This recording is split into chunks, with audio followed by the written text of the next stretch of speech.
करायचं स्मरण.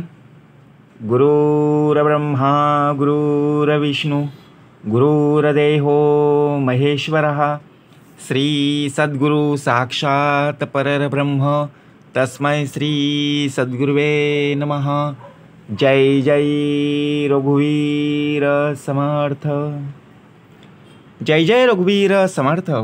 श्रीमत श्रीदासबोध दशक 13वा नामरूप समास दुसरा सारासार निरूपण नाम श्रीराम समर्थ. ऐका सारासार विचार उभारले जगडंबर त्यात कोण सार कोण आसार विवेक ओळखावा. जय जय रघुवीर समर्थ.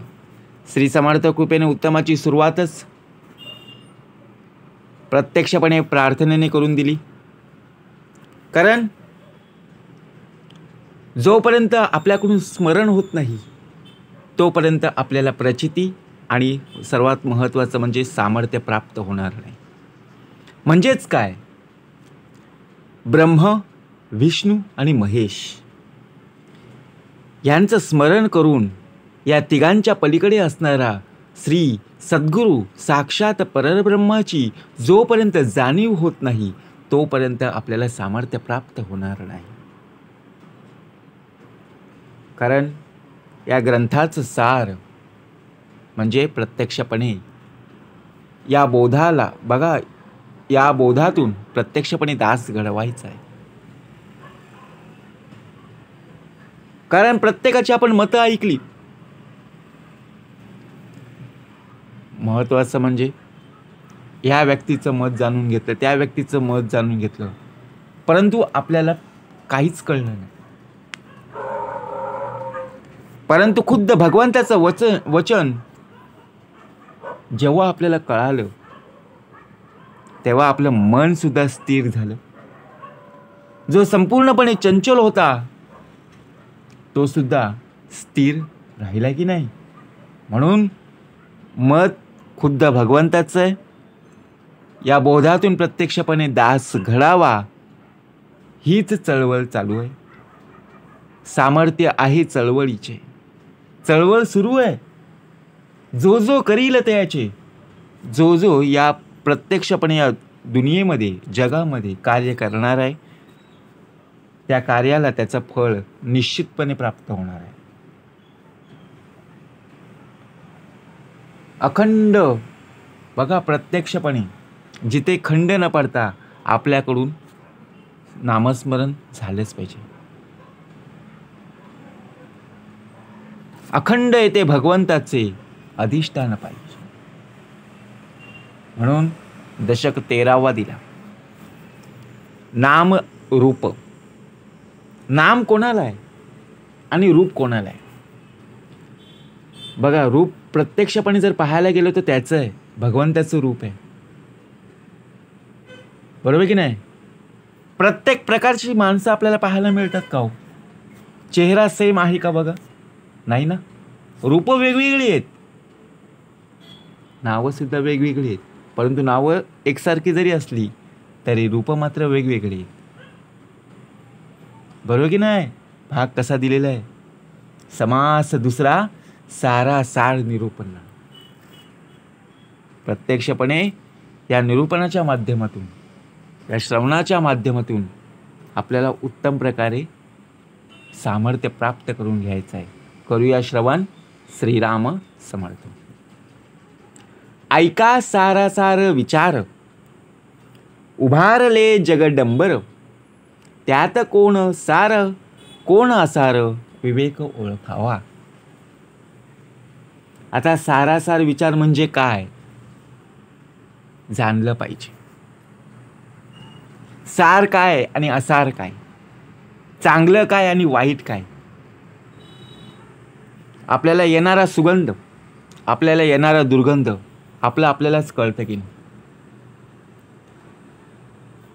अगरबत्ती उदबत्ती आहे, त्या दुकानात गेलो, वास कसा येईल, सुगंधितच येईल.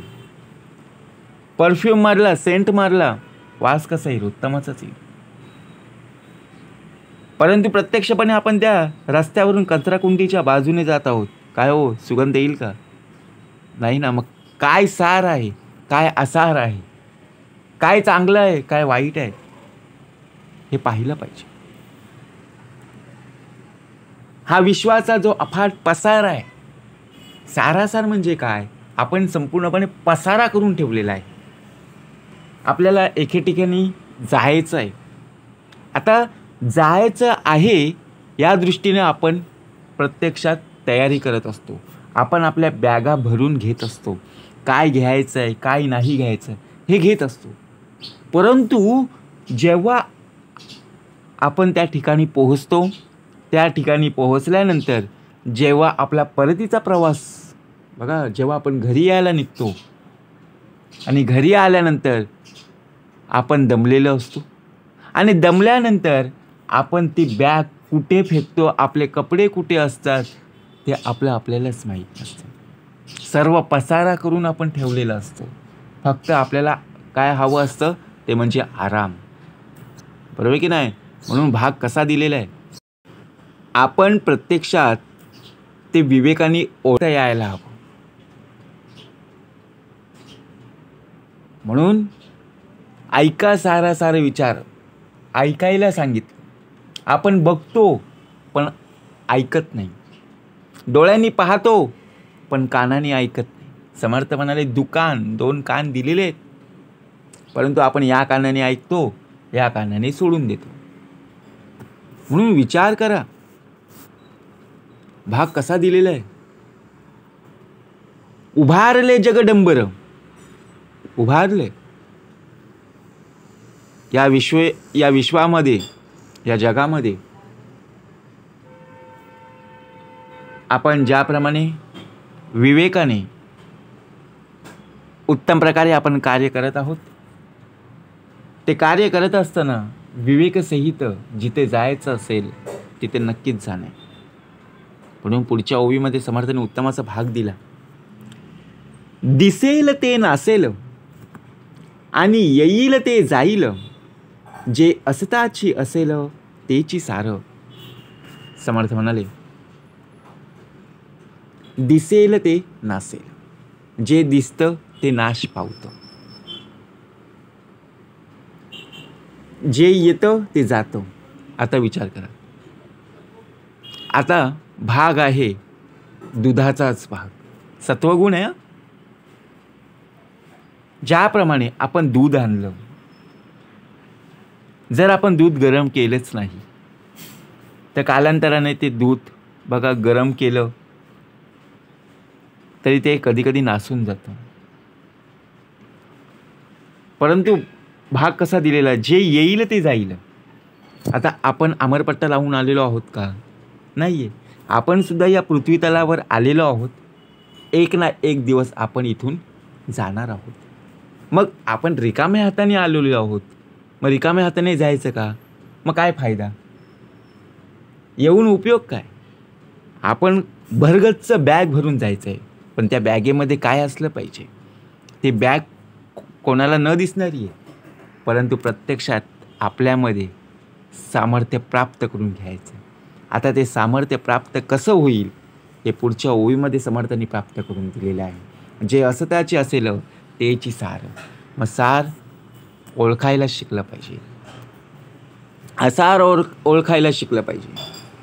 मागा आत्मानात्म विवेक बोलिला, अनात्मा ओळखोन सांडिला, आत्मा जाणता लागला, मुळीचा मूळतंतू. बघा, समर्थन उत्तम असा भाग दिला. आत्मा कोण आणि अनात्मा कोण? मागे आत्मानात्म विवेक संबंधी बोलणं झालेलं आहे, मागच्या समासामध्ये बोलणं झालेलं आहे. आत्मा कोण आहे, अनात्मा कोण आहे. आत्मा कोण हे ओळखून त्याचा त्याग करता येतं, परंतु आत्मा कोण हे विवरण करीत असताना मूळ मायेच्या आरंभापर्यंत प्रत्यक्षपणे तो कार्य करत असतो. आपण श्लोक म्हणत असतो, गणाधीश जो ईश सर्वा गुणांचा. कारण आपल्याला बघा, जे कोणी सांगत आहे, जे कोणी बोलत आहेत ते लगेच आपल्याला चटकन समजत नाही. आपली तारांबळ उडत असते, परंतु आपण समजून जायचं. गणाधीश जो ईश सर्व गुणांचा, सर्व गुण संपन्न आहे आणि मुळारंभ आरंभ तो निर्गुणाचा, त्याच्या कार्याशिवाय एकही पान हलत नाही. बरोबर की नाही? मुळी जे राहिले वृत्ती, झाली पाहिजे निवृत्ती, सारासार विचार श्रुती, बरा पहावा. आता मूळ मायेच्या ठिकाणी जी वृत्ती शिल्लक राहते तीही वृत्तीरहित झाली पाहिजे. यासाठी आपण सार विवेक चांगल्या प्रकारे पाहिला पाहिजे. आता मूळ मायाच्या ठिकाणी आपल्या अंतःकरणामध्ये जर पाहायला गेलो, आपण आपल्या मनामध्ये सारखे विचार येत असतात. चांगले सुद्धा येतात, वाईट सुद्धा येतात. परंतु आपण सर्वात जास्त कोणता विचार करतो? जे वाईट विचार आहेत त्यांचा विचार करत बसतो. जे चांगलं आहेत त्यांचा विचार कधीच करत नाही. ज्यातून आपल्याला चांगलं उत्पन्न मिळणार आहे, ज्यातून आपल्याला कमी उत्पन्न मिळणार आहे, आता विचार करा. कमी वेळेमध्ये आपल्याला जास्त उत्पन्न हवं असतं. बरोबर की नाही? आपण शॉर्टकट मार्ग अवलंबतो. परंतु जो लांबकट आहे की इथून बाबा आपण कष्ट केल्याने नक्कीच आपल्याला फळ प्राप्त होणारच आहे, पण ते आपण कष्ट करत नाही. समजलं का? नित्यानित्य विवेक केला का भाग दिलेला आहे? दररोज आपण काय केलेलं आहे? श्रवण केलेलं आहे. श्रवणाचं मनन केलेलं आहे. मननाचा निजध्यास केलेला आहे. तरी सुद्धा आत्मा नित्यस निवडिला.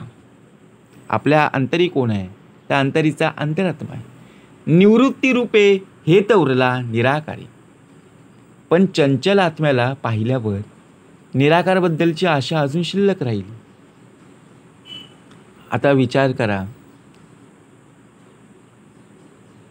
आपल्या अंतरीचा जो अंतरात्मा आहे त्याने आपल्या या देहाची निवड केली आणि निवड केल्यानंतर आपल्याला जी जी इच्छा प्राप्त झाली, ती इच्छा प्राप्त झाल्यानंतर आपली मागणी होती आणि मागणीनंतर आपल्याला हवा तसा पुरवठा प्राप्त झाला. हे तर म्हणजे तो चंचल, निर्गुण म्हणजे निश्चळ, सारासार विचार चंचल होऊन जाते. आशा ही चंचल असते, निर्गुण परब्रह्म हे निश्चळ असतं आणि सारासार विचाराने ते चंचल होतं आणि नष्ट सुद्धा होतं. आता आपण आशेवर असतो, ही चंचल असते. आपल्याला मामा काहीतरी आणणार आहे, बघा, एखादी वस्तू आणणार आहे, एखादी गोष्ट आपल्यासाठी आणणार आहे. आपण त्यावर अवलंबून असतो की मला मामा ही गोष्ट आणणार आहे. आणि जर मामा तो रिकाम्या हाताने आला म्हणजे काय? आपला राग अनावर झालेला आहे. परंतु निर्गुण परब्रह्म हे निश्चळ असतं. आपला देह संपूर्णपणे चंचल आहे, मन चंचल आहे, परंतु ते सारासार विचाराने चंचल होते. आपण कुठल्या विचाराने ते पाहतो हे पाहिलं पाहिजे. हे निश्चयपूर्वक, हे जाणीवेने आपण पाहिलं पाहिजे. बरोबर की नाही? हे तर म्हणजे तो चंचल. आता चंचल मनाला आपल्याला स्थिर करण्यासाठी समर्थांनी म्हणून 205 श्री मनाचे श्लोक दिले. कोणासाठी दिले? काय हो, देहासाठी दिले का? नाही दिले, आपल्या मनासाठी दिलेले. कारण मनासी टाकिले मागे, गतीसी तुलना नसे. म्हणून भाग समर्थांनी दिलेला आहे. आपण मनाप्रमाणे चालत असतो, परंतु मन हा इंद्रियाचा राजा आहे. मग जर इच्छेप्रमाणे जर कार्य होत नसेल तर शेवटी बघा आपल्याला त्रास होतो. होते की नाही? नक्कीच. म्हणून पुढच्या ओळीमध्ये समर्थांनी दिलेलं आहे, चळे म्हणून ते चंचल, न चळे म्हणून निश्चळ, निश्चळे उडे चंचल निश्चयसी. आता निश्चय मनाशी बाळगला पाहिजे. म्हणजेच काय, आपला निश्चय नसतो, आपला निश्चय डळमळीत असतो. काय करायचं ते आपल्यालाच कळत नसतं. चळते म्हणून त्याच चळण म्हणतात बघा, आणि चळत नाही म्हणून आत्म्यास निश्चळ म्हणतात. चळे म्हणून ते चंचल दिलाय ना भाग, परंतु निश्चळाच्या ठिकाणी चंचल नष्ट होते. आता आपण खुर्चीवर बसलेलो आहोत बघा, आणि खुर्चीवर बसलो असताना जर कोणी आपल्याला स्पर्श केला तर आपण दचकतो, आणि ती व्यक्ती म्हणते, अरे दचकलास का? अरे नाही रे, आपण त्या विचारात होतो. म्हणजे विचार करा, मनाप्रमाणे आपण चालू आहे, बरोबर की नाही? आपले जीवन मनाप्रमाणे चालत राहिले. शरीराने आपण खुर्चीवर बसलेलो आहोत, परंतु मनाने आपण बाहेरच्या दुनियेत पूर्णपणे गेलेलो आहोत. हे निश्चयपूर्वक जाणून घेतलं पाहिजे. कारण का, समर्थांनी उत्तम असा भाग दिलेला आहे, ज्ञान आणि उपासना दोन्ही एकची पाहना, उपासनेकरिता जना जगोद्धार. उद्धार जर आपला करायचा असेल तर नक्कीच उपासना नक्कीच आपल्याकडून व्हायला हवी. कारण का भाग दिलेला आहे, समर्थ म्हणाले, उपासना जर हा शब्द उलटा जर करून पाहिला, उपासना, तर जर उलट जर केला तर ना स पाऊ. बघा, कारण जर आपल्यामध्ये उपासना नसेल, दररोज आपल्याला जी सकाळी संध्याकाळी करायची आहे नित्य नियमाने, ते जर आपल्याकडून होतच नसेल, मग जीवनाला अर्थ काय? ज्या भगवंताने आपल्याला प्रत्यक्षपणे आयुष्य म्हणजे काय, जीवनाचं सार कशामध्ये, हे सांगून सुद्धा आपण त्या शिकवणीवर जर उभा राहिलो नाही, तर शेवटी विषय विकारांमध्ये आपला देह अडकल्याशिवाय राहणार नाही. म्हणून ज्ञान आणि उपासना आपल्याला प्राप्त करून दिलेली आहे. आपल्याला प्राप्त सुद्धा करून देत असताना सुद्धा एवढं सुद्धा सांगितलं आहे की आपल्या देहाचा उद्धार, आपल्या आयुष्याचा बघा ज्याप्रमाणे उद्धार करायचा असेल तर उपासना ही आपल्याकडून व्हायलाच हवी. परंतु विचार जर केला, दोन्ही एकची पाहना, ज्ञान पाहिजे आणि उपासना सुद्धा पाहिजे. ज्ञान वैराग्य सिद्धार्थे सद्गुरु पादोदकम पिबेत. सर्वजण ज्ञान द्यायला बसलेले आहेत. आमच्याकडे या, आम्ही तुम्हाला ज्ञान देतो. परंतु आपल्यामध्ये असणारं अज्ञान कोणी बाजूला सारत नाही. आपण अज्ञानामध्ये फसलेलो आहोत. कारण त्या अज्ञानातून जेव्हा आपण बाहेर पडू ना, तेव्हाच नक्की आपल्याला ते ज्ञान प्राप्त होईल. आणि ज्ञान प्राप्त झाल्यानंतर बघा प्रत्यक्षपणे ज्ञान, वैराग्य आणि सामर्थ्य हे तर प्राप्त होईलच, परंतु उपासना जर आपल्याकडून नित्य नियमाने होत असेल तर आपल्याला सामर्थ्य प्राप्त झाल्याशिवाय राहणार नाही. आपण उपासनेला कंटाळा करत असतो, बरोबर की नाही? आपण प्रत्येक गोष्टीमध्ये वेळ देत असतो, परंतु ही देवाची उपासना आहे. कोणासाठी? ही आपल्यासाठी दिलेली आहे. देवासाठी दिलेली आहे का? नाही आहे. आपल्या देहाचं उत्तम प्रकारे रक्षण, आपल्या देहाला उत्तम प्रकारे बघा ज्याप्रमाणे सामर्थ्य प्राप्त होण्यासाठी, जीवनाचा अर्थ कळण्यासाठी हे प्राप्त करून दिलेले आहे. आपण काय करत असतो? अरे राहू दे, देव कधी कोणावर रागवत नाही, मग आजची उपासना राहू दे, संध्याकाळी आपण करू. परंतु आपण संध्याकाळी उशिरा आल्यानंतर बघा, कामावरून सुटल्यानंतर आपल्याला संध्याकाळीसुद्धा वेळ नसतो. मग आपण काय करतो? राहू दे, चल, देव कधी आपल्याला कोपत नाही, देव कधी आपल्याला रागवत नाही. तो दिनाचा दयाळू आहे. तो कधीच प्रत्यक्षपणे जर पाहायला गेलो तर कधी कोणावर रुसत नाही, कधी कोणावर रागवत नाही, कधी कोणाला बोलत नाही. परंतु ज्या ज्या वेळेला आपल्यावर संकट येतील, प्रसंग ओढवतील, तेव्हा आपल्याकडे पुण्याही असली पाहिजे, शिल्लक असली पाहिजे. ती वाढवण्यासाठी आपल्याला उपासना करायला हवी ना. जर आपल्याकडे बँक बॅलन्स असेल तरच आपण पैसे खर्च करू शकतो ना. जर आपल्याकडे पैसाच नसेल तर आपल्याकडे खर्च करण्यासाठी पैसे मिळेल का? नाही आहे. त्यासाठी आपल्याला कार्य करावं लागेल. मग त्याचप्रमाणे आपल्याला जो भाग दिलेला आहे हा भाग आपण समजून घेतला पाहिजे की प्रत्यक्षपणे उपासना का करावी, श्रवण का करावं. आपल्याला सामर्थ्य प्राप्त करण्यासाठी आणि सर्वात महत्त्वाचं म्हणजे आपली सामर्थ्याची झोळी प्रत्यक्षपणे भरण्यासाठी. द्रष्टा साक्षी जाणता, ज्ञानधन चैतन्य सक्ता, ज्ञानदेवची तत्वता बरे पहा. समर्थ म्हणाले, द्रष्टा साक्षी जाणता आणि ज्ञानघन चैतन्य सक्ता ही सर्व एकाच अंतरात्म्याची नावं आहेत. हे समजून घेतलं पाहिजे. द्रष्टा पण अंतरात्म्याचं नाव आहे, साक्षी पण आहे, ज्ञानसुद्धा आहे, धनसुद्धा आहे, चैतन्य सत्ता आहे. सर्व देवांचीच नावं आहेत, अंतरात्म्यांचीच नावं आहेत. त्या ज्ञानाचं विज्ञान होते, शोधून पहा बहुतमते, चंचल अवघे नासते येणे प्रकारे. त्या ज्ञानाचेच पुढे विज्ञान होते आणि निरनिराळ्या मतांचा शोध घेतला तर ते चंचल होत असते आणि नष्ट होत असते. असे सर्वांचं मत असल्याचं आपण दिसून येतं. आता त्या ज्ञानाचं विज्ञान होतं.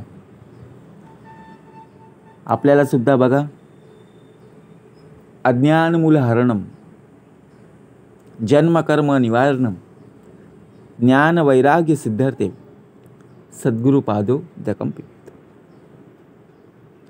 त्या ज्ञानाचं पुढे विज्ञान होतं. म्हणजेच काय, जे चंचल असतं ते नष्ट होतं. असं सर्वांचं मत असल्याचं आपल्याला पाहायला मिळतं. आपण अभ्यास करतो. अभ्यास केल्यानंतर आपल्याला पुस्तकी ज्ञान प्राप्त होत असतं.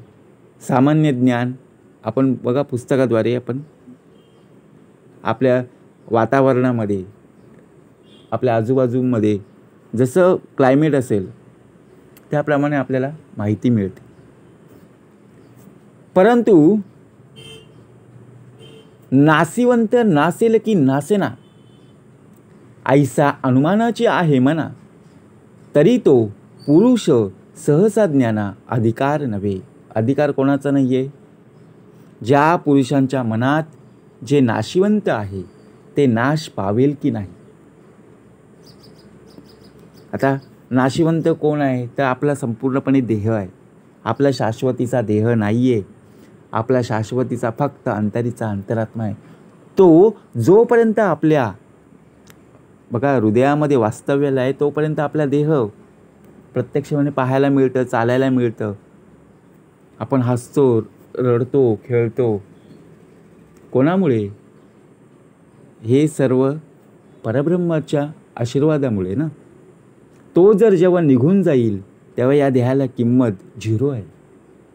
म्हणजेच आपला जरी देह नाशिवंत जरी असला तरी शाश्वती प्राप्त करण्यासाठी आपल्याला पुण्याई आणि शिल्लक असणं गरजेचं आहे.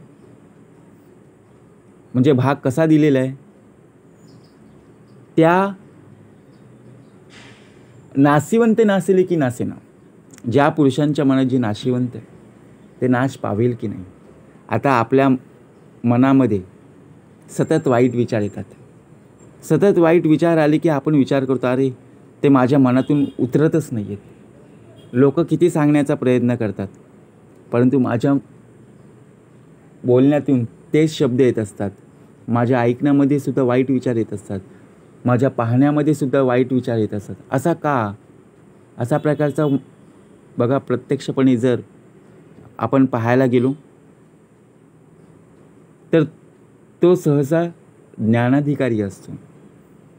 म्हणजे आपण विचार करतो, अरे एवढं करूनसुद्धा माझ्या मतामध्ये माझ्यामध्ये परमेश्वर जरी असला तरी माझ्याकडून वाईट विषय वासना घडत आहे.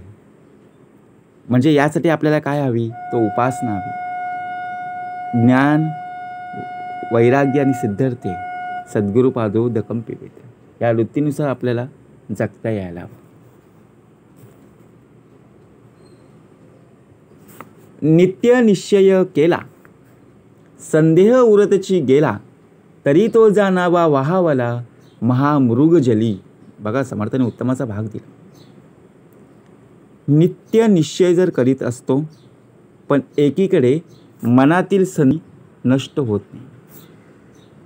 आता निश्चय तर करावा, परंतु निश्चय करत असताना आपल्यामध्ये संशय येत असतो, संदेह येत असतो. जर मी केला तर उत्तम प्रकारे होईल का? जर मी केला तर काही अडचणी, संकटे उद्भवणार नाही ना? अशा अनेक प्रकारचे संदेहही येत असतात. मग निश्चय करावा की नाही करावा, हा मनामध्ये संदेह आपल्यामध्ये येत असतो. मग तो मायेच्या महामृगजळात वाहत गेला म्हणून समजावे. मग आपल्या तळ्यात मळ्यात होतं. मग आपल्याला असं वाटतं, अरे काम करावं की नको करावं. जर काम केलं तर मध्येच काही प्रसंग उद्भवला तर होत्याचं नव्हतं होईल, आणि नाही केलं तर लोकसुद्धा आपल्याला हसतील. मग काय करावं? समर्थ म्हणाले, नित्यनिश्चय केलास ना, संदेह उरतच गेला, तरी तो जाणावा वाहावला महामृगजली. केलं तरी लोक बोलणार आहेत आणि नाही केलं तरी लोक बोलणार आहेत, परंतु काय करा ते आत्ता करा, आणि जाते घडी आपली साथ. क्षयेची नाही जो अक्षयी, व्यापकपणे सर्वांठाई, तेथे हेत संदेह नाही निर्विकारी.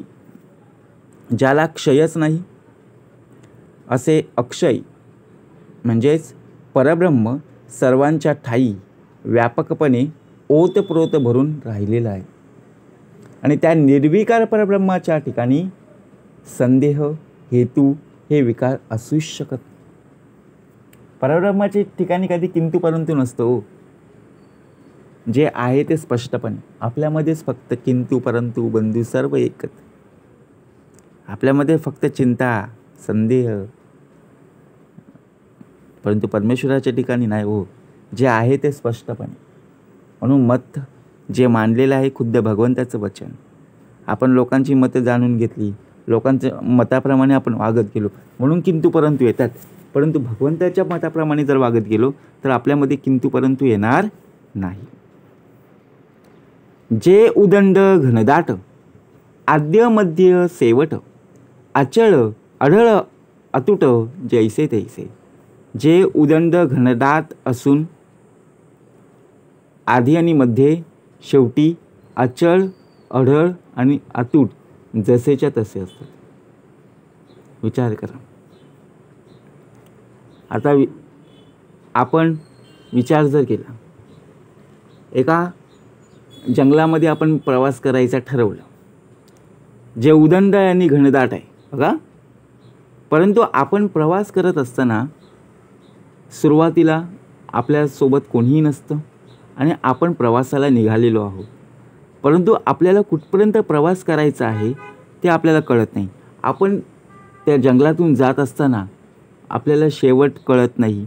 आपण फक्त रस्त्याने जात असतो. जिथे वाट मिळेल त्या वाटेने आपण पुढे जाण्याचा प्रयत्न करत असतो. परंतु आपल्याला प्राप्ती काय आहे, कुठपर्यंत आपण जाणार आहोत ते आपल्याला अजूनपर्यंत कळालेलं नाही. जो आपला बघा प्रत्यक्षपणे शेवट आहे, जिथे आपल्याला थांबायचं आहे ते आपण मनाशी बाळगलं नाही. म्हणजेच काय झालं, अचळ अढळ आणि अतुट जसेच्या तसंच. लोक चाललीत ना, मग आपण सुद्धा या रस्त्याने जायचं. पाहता जैसे गगन, गगनाहून ते सगन, जनची नाही निरंजन सदोदित. समर्थ म्हणाले, जे गगनासारखं वाटतं पण गगनाहूनही ओतप्रोत घनदाट आणि सूक्ष्म असतं. जेथे काही जन्मलेच नाही असे सदोदित निरंजन असते. आता आकाशात पतितं तोय यथा गच्छति सागरम सर्वदेव नमस्कारम केशव प्रतिगच्छति. आपण या आकाशाच्या छत्रछायाखाली संपूर्णपणे वाढत आहोत. परंतु गगनाहूनही ओतप्रोत घनदाट आणि सूक्ष्म असते. आकाश कुठेही संपलेलं नाही आहे. आकाशामध्ये सर्व व्यापलेलं आहे. जेथे काही जन्मलेच नाही असं सर्वदित निरंजन असते. चर्मचक्षु ज्ञानचक्षु हातो अवघाचं पूर्वपक्षू निर्गुण ठाईचा अलक्षू लक्ष्मी. आता निरर्थक असते म्हणजे काय? निर्गुण परब्रह्म जे सहजच ज्याच्या संबंधी चर्मचक्षु आणि ज्ञानचक्षु आहेत ते द्विजेपणाने जाणता येत नाही, डोळ्यांनी दिसत नाही. आपण जे ज्ञान घेत आहोत, समर्थ म्हणाले चर्मचक्षु आणि ज्ञानचक्षु आपण डोळ्यांनी पाहतो ते डोळ्यांनी न दिसणारे आहेत. परंतु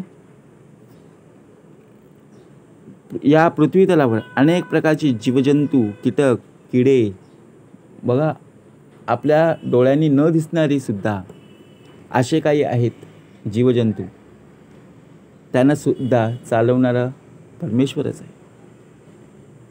निर्गुण ठाईचा अलक्षू लक्षवेना संग त्यागे विना काही परब्रह्म होणार नाही.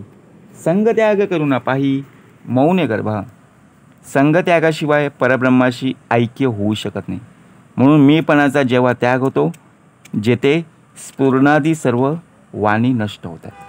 आता संग कसा असावा? समर्थ म्हणाले संग त्यागेविना काही परब्रह्म होणार नाही. जर आपण वाईट विषय वासनेला, वाईट वृत्तीला, वाईट मार्गसू तर आपल्याला परब्रह्माची जाणीव होणार नाही. बरोबर की नाही? तो संघ आहे ना, तो त्यागला पाहिजे. जो आपण विषय विकारांमध्ये अडकलेलो आहोत, जिथे आपल्याला बघा व्यसन आहे, त्या व्यसनापासून आपल्याला दूर व्हायचं आहे. मग तिथे आपल्याला प्रत्यक्ष परमेश्वराची जाणीव, ओळख असली पाहिजे. जिथे स्फुरणादी सर्व वाणी नष्ट होतात. भाग कसा दिलेला आहे? पुढच्या ओळीमध्ये समर्थाने उत्तमाचा भाग दिलेला आहे. निश्चलता अवघेची निर्शले चंचल तितुके निघून गेले.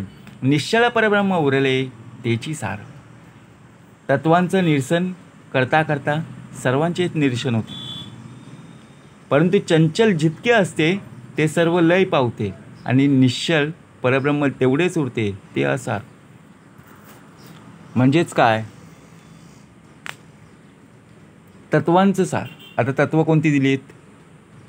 पृथ्वी, तेज, आप, वायू आणि आकाश. पंचतत्व आहेत ना, पंचमहाभूत आहेत.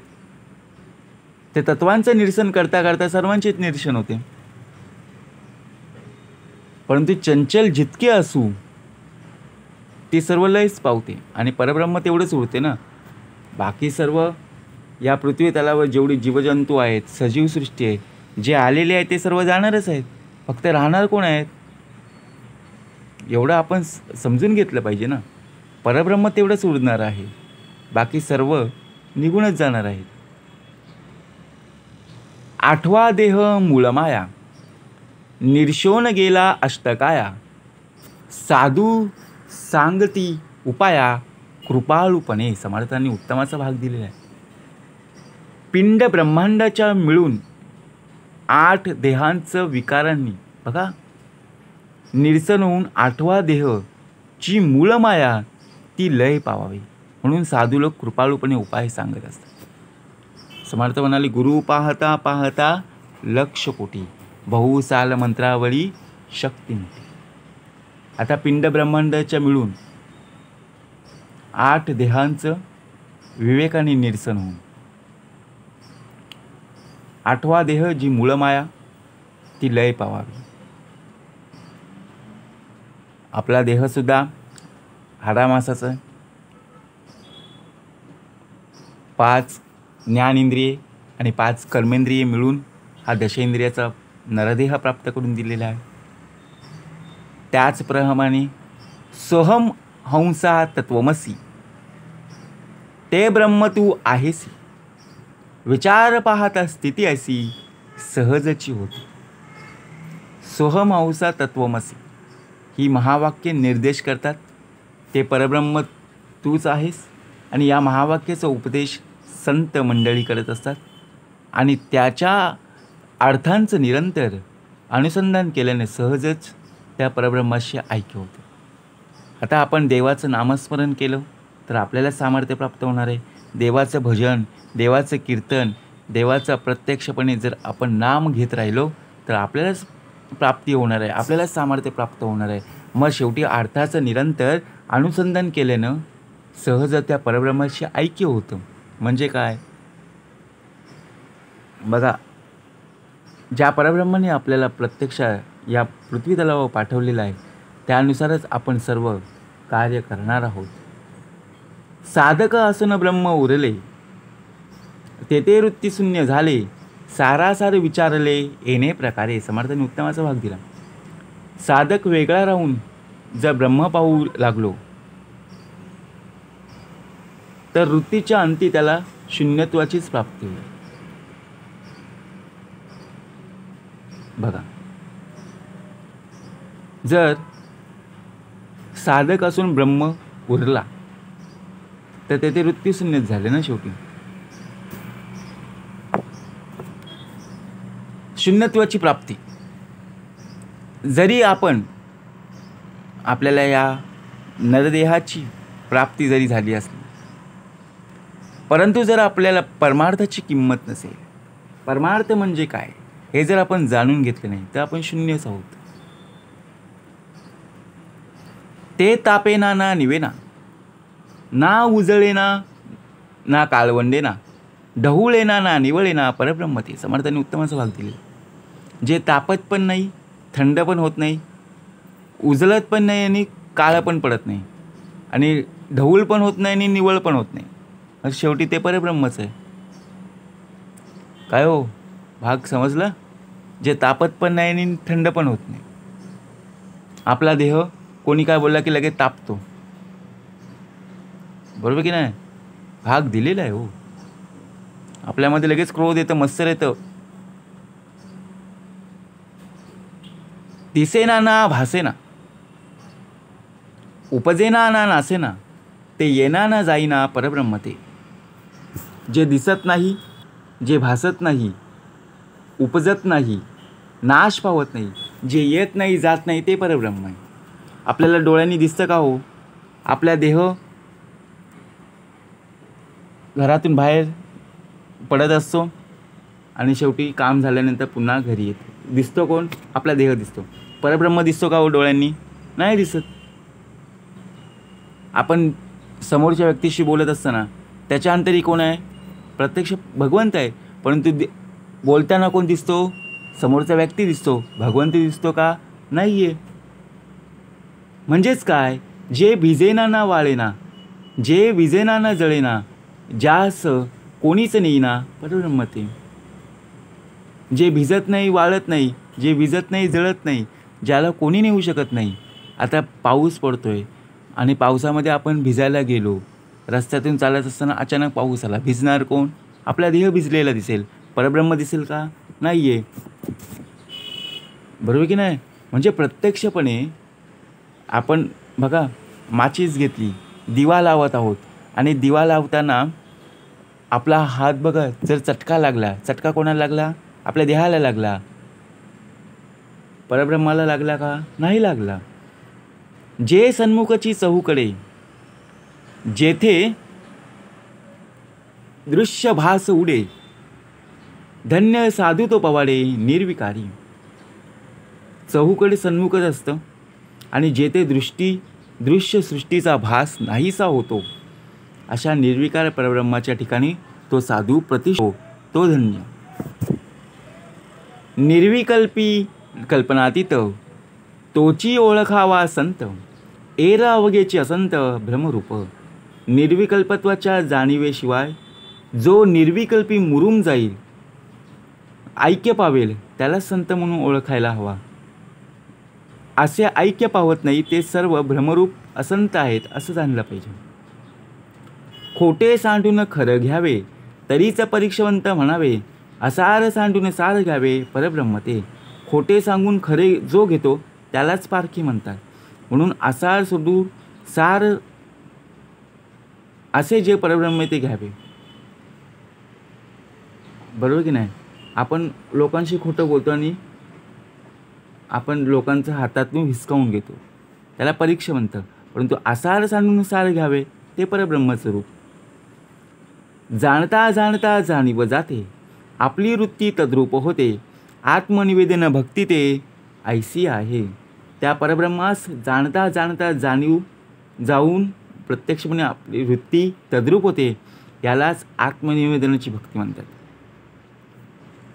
जाणता जाणता जाणीव होते आणि ती वृत्ती तद्रूप होते, यालाच आत्मनिवेदनाची भक्ती. वाच्यांश भक्ती मुक्ती बोलावी, लक्षांश तद्रूपता विवरावी, विवरता हेतू नुरावी, ते तद्रूपता. समर्थ म्हणाले, शब्दांच्या योगे भक्तिमूर्तीचं वर्णन करावे आणि अर्थांतर पाहून तद्रूपता कशी साधता येईल, विवरता जाणीवही उरू नये, आणि यालाच तद्रूपता म्हणतात ना. सद्रूप चिद्रूप आणि तद्रूप, सस्वरूप जाणे जे आपले रूप, आपले रूप आणि अरूप तत्वनिर्शना उपरी. जाणीव विवरताना मीपणाचाही सहज लय होतो आणि सद्रूप चिद्रूप आणि तद्रूप तसेच सस्वरूप हेच आपलं खरं रूप आहे. तत्वनिर्सन केल्यावर अरूप हेच आपलं रूप आहे असा साक्षात अनुभव येतो. म्हणून समर्थनी सद्गुरू साक्षात परब्रह्म, या परब्रह्माची जाणीव जोपर्यंत होत नाही तोपर्यंत आपल्याला सामर्थ्य प्राप्त होणार नाही. सद्रूप चिद्रूप आणि तद्रूप, सस्वरूप म्हणजे आपले रूप, आपले रूप म्हणजे अरूप तत्वनिर्शना उपरी. इति श्रीदासबोधे गुरुशिष्य संवादे सारासार निरूपण नाम समास दुसरा. जय जय रघुवीर समर्थ.